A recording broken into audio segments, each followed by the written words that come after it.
전문가의 가업승계 전문 세무법인 신율입니다. 오늘은 이제 법인 소각의 모든 것, 이런 거에 대해서 좀 알아보겠습니다.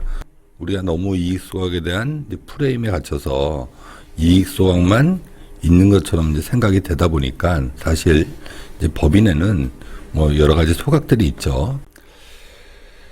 자, 우리 고경미, 최하영 세무사 이 두 분이 이제 저희한테 연락 주시면 방문, 상담, 이제 실행해드리죠. 이 두 분은 이익 소각을 300회 이상 실행했고, 또 여기에 대한 이제 확고한 솔루션이 있고, 지금은 이익 소각은 사실 세무사랑 같이 하셔야 됩니다. 지금은 이제 소각을 하면, 주식 이동을 하면 다 세무조사의 대상이 되고 또 소명이 필요하죠. 자, 그래서 우리가 이제 이익 소각이나 여러 가지 세무적인 행위를 하면 반드시 전문 세무사랑 이제 상담하시고 이제 실행하셔야 나중에 이제 소명이 나와도 소명에 대응할 수가 있는 겁니다. 우리가 이제 이익 소각에 대해서 좀 얘기를 해볼 건데, 이익 소각을 왜 하냐, 이익 소각의 목적에 대해서 좀 알아보겠습니다. 자, 우리가 이게 사실 첫 번째는 이런 겁니다. 이익잉여금을 이제 감소시켜야 되는데 어떻게 하면 이제 감소시킬 수 있을까? 그리고 또 우리 불필요한 법인의 자산, 특히 이제 가지급금이죠. 우리가 가지급금을 어떻게 하면 없앨 수 있을까? 여기서부터 출발되는 거죠. 우리가 소각을 하거나 감자를 하면 이게 주식수가 이제 변동이 되죠. 자, 그렇지만 우리가 감자나 소각을 하면 좋은데, 특히 이제 건설사 같은 경우, 제약 도매상 같은 경우는 자본금도 줄어드니까 이게 이제 못하는 거죠. 그래서 우리가 자기 주식 형태로 주식을 회사에 팔고 그 다음에 그거를 소각하면 이게 주식 수는 줄어들지만 이제 자본금이 아니라 이익잉여금이 감소된다는 거를 이제 알게 된 거죠. 그래서 우리가 이익 소각을 이제 하게 됩니다. 그리고 또 이익 소각을 통해서 이제 불필요한 가지급금을 이제 정리할 목적으로 이제 하게 되는 거죠. 그래서 우리가 이제 이익 소각 할 때는 이 세무적인 부분을 고려해야 됩니다. 사실 자본금을 맞춰야 되는 그런 회사가 아니더라도 자본금이 5천만 원이나 1억인 경우 대표님들이 자본금이 줄어드는 것에 대해서 좀 불편하게 생각할 수도 있지 않습니까? 이제 그러다 보니까 우리가 이제 이익 소각으로 그냥 법인의 잉여금을 이제 감소시킬 수도 있는 거죠. 자, 그리고 또 이익 소각을 하는 목적은 증여세나 상속세 재원을 마련하기 위해서도 이익 소각을 하죠. 우리가 집을 하나 살라고 하다 보니까 한 10억을 회사의 돈을 좀 가져와야 되는데 한 15억 정도 이렇게 회사에서 배당을 받고 그리고 세금 내고 그러면 거의 한 10억 정도 이렇게 손에 줄 수 있는데, 이러다 보니까 우리가 세금을 좀 줄여서 가져올 수 있는 방법이 없냐 이렇게 생각하는 거죠. 사실 우리가 다들 마찬가지입니다. 이 증여세를 내기 위해서 또 소각을 하는 경우도 있고, 또 우리가 상속 감자라는 얘기를 좀 들어보셨을 것 같은데, 상속 감자를 위해서 상속세를 내기 위해서 또 감자를 하는 경우도 있죠. 어떤 구간에 대해서는 이 소득세가 증여세보다 훨씬 높죠. 우리가 5억을 기준으로 봤을 때 소득세는 5억이면 이제 42%죠. 거기다가 건강보험료도 또 따로 내야 되니까 실질적으로는 거의 50%에 가깝습니다. 그런데 만일 이제 증여세로 5억이면은 한 20% 세율이죠. 그러다 보니까 42%의 세율로 세금을 낼 건지 아니면 20%의 세율로 이제 세금을 낼 건지 이렇게 따져서 이제 저리의 세율로 세금을 내고 이제 가져올 수 있죠. 자, 그리고 그 다음에는 이제 주주이익 환원 목적이죠. 사실 우리가 이제 배당을 받는 것도 마찬가지입니다. 배당을 받을 때도 이 배당 소득세를 좀 줄일 수 있는 방법, 이거를 활용하기 위해서 사실 이 목적도 크죠. 자, 그리고 그 다음에는 이제 기타. 우리가 사실 이익 소각을 하는 이유는 이익 소각을 통해서 법인이 갖고 있는 비업무용 부동산 이거를 이제 반환한 다음에 그 다음에 이제 가업승계를 좀 편히 가기 위해서 이익 소각을 활용하기도 하죠. 이 법인의 소각은 여러 가지 이로운 점이 있죠. 그래서 이걸 잘 활용해서 우리가 이제 가업승계 전략에 녹여서 쓰기도 하죠. 자, 그러면 우리가 이제 소각의 종류와 의미에 대해서 알아보겠습니다. 주식의 소각은 자본금을 감소시키는 감자를 의미하죠. 이게 이제 상법의 대원칙입니다. 다만 우리가 자기 주식을 소각하는 경우에는 이익 소각이 가능하다는 것을 이제 알게 된 거죠. 그래서 우리가 이제 크게는 이제 감자와 이익 소각이 있죠.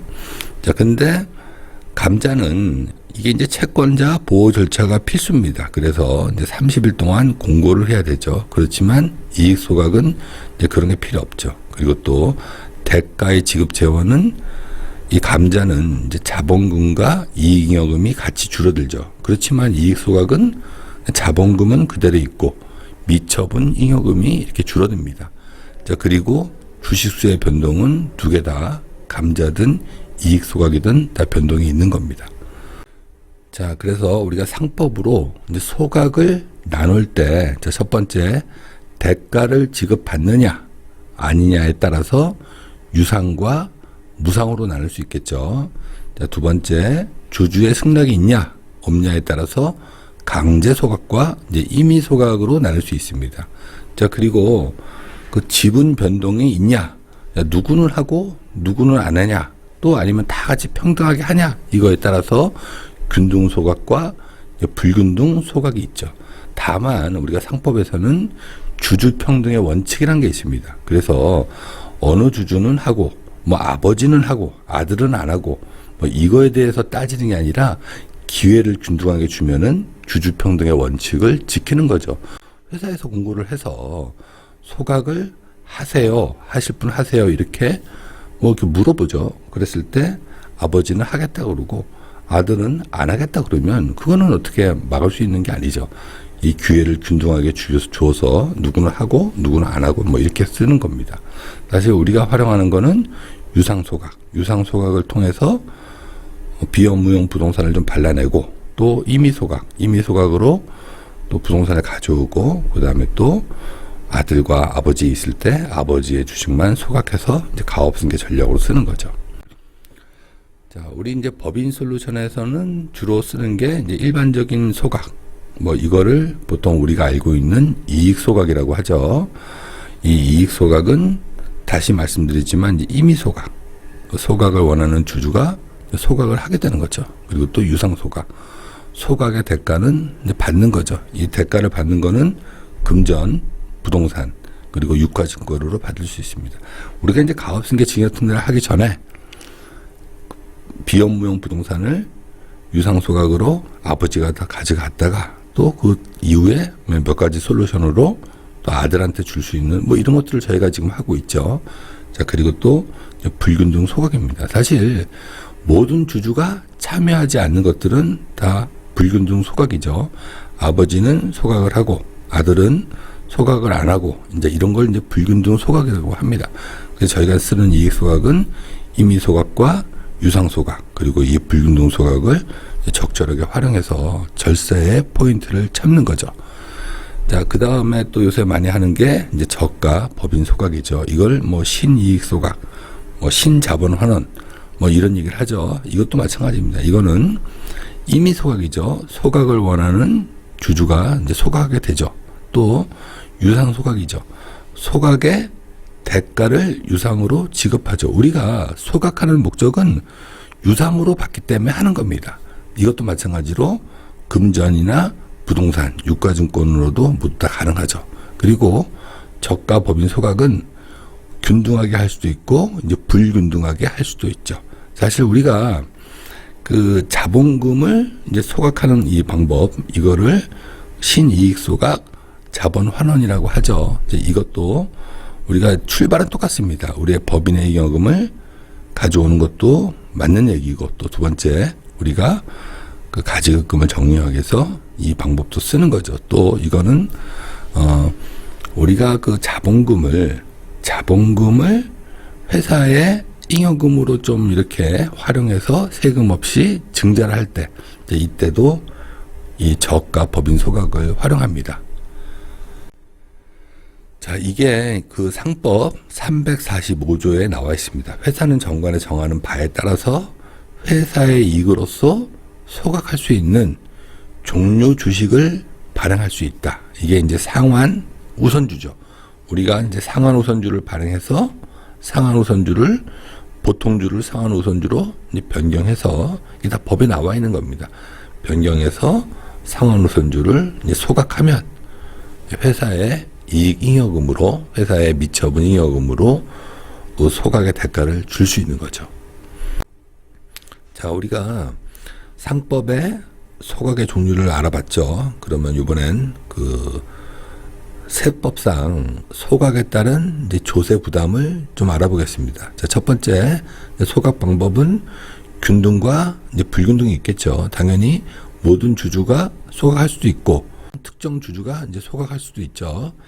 근데 우리가 여기 봤을 때 그 소각을 하면 소득세 또 증여세 두 개 이제 크게 이 두 가지를 좀 봐야 되겠죠. 우리가 어떻든 간에 균등 소각을 하면 취득 원가보다 높게 소각한 대가에 대해서는 소득세를 당연히 내야 되는 거죠. 우리가 액면가 10,000원 주식 내가 증여받았는데 10만 원에 증여받았다. 이 주식에 대해서 내 취득 원가보다 높게 팔면 당연히 이제 세금을 내야 되겠죠. 자, 그렇지만 균등하게 소각하면 주주 간의 증여이익은 없죠. 균등 소각을 할 경우에는 오로지 이제 소득세만 신경 쓰면 됩니다. 자, 근데 우리가 소각을 시가로도 할 수 있고 저가로도 할 수 있고 고가로도 할 수 있죠. 우리 그 법인의 주식은 이게 이제 가격이 없죠. 이제 시가가 없기 때문에 보통 보충적 평가 방법을 통해서 시가를 도출해내죠. 자, 이때 불균등하게 우리가 소각을 하고, 그러니까 아버지는 소각을 하고 아들은 소각을 안 하고 이 주식의 시가를 평가해 봤더니 100원짜리인데 100원에 소각을 하면 당연히 소득세는 내야 되지만 주주 간의 증여이익이 없죠. 다만 여기서 이제 저가로 아버지가 갖고 있는 100원짜리 주식을 50원에 소각하면 당연히 아들은 그냥 앉아서 이익을 보는 거죠. 이때는 아들한테 이제 증여세가 나오는 겁니다. 또 이제 고가로 소각할 수 있죠. 우리 그 100원짜리 주식을 1,000원에 이제 소각할 수 있죠. 그러면 이때는 아버지는 소각하지 않고 이제 아들이 100원짜리 주식을 1,000원에 주식을 소각하면 이때는 어떻게 되냐? 자, 이때는 당연히 이제 소득세, 소각 취득 원가 대비 소각 대가가 높으면 당연히 이제 소득세는 내야 됩니다. 자, 그렇지만 이 증여세가 부과되냐? 자, 이거를 좀 봐야 되겠죠. 자, 고가 소각일 경우에는 취득가액을 초과하는 금액에 대해서는 당연히 의제 배당으로 해서 우리가 이제 소득세는 부과해야 되는 거죠. 그건 당연한 얘기입니다. 그렇지만 이제 증여세는 과태되지가 않습니다. 다만 우리가 이제 시가보다 높은 가액으로 소각하는 경우 시가가 액면가보다 낮은 경우에는 이제 증여세를 과세하죠. 이게 무슨 얘기냐면 액면가가 10,000원인데 우리 회사 주가를 지금 평가해 봤더니 시가가 4,000원이다. 회사가 잘 안 돼서 이때 보통 4,000원에 소각을 하면 전혀 문제가 없죠. 그렇지만 액면가 10,000원으로 소각하는 경우가 꽤 있습니다. 이제 이때 6,000원의 차액에 대해서는 증여세를 내야 된다는 겁니다. 사실 이 경우는 그렇게 많지는 않지만 어떻든 간에 그 액면가 이하의 시가를 형성했을 경우 이거를 액면가로 소각했을 경우에는 이 부분에 대해서만 증여세가 나온다는 얘기입니다. 자, 오늘은 여기까지 하겠습니다. 구독과 좋아요, 알림 설정 해주시면 영상을 만드는 저한테는 큰 힘이 됩니다. 감사합니다.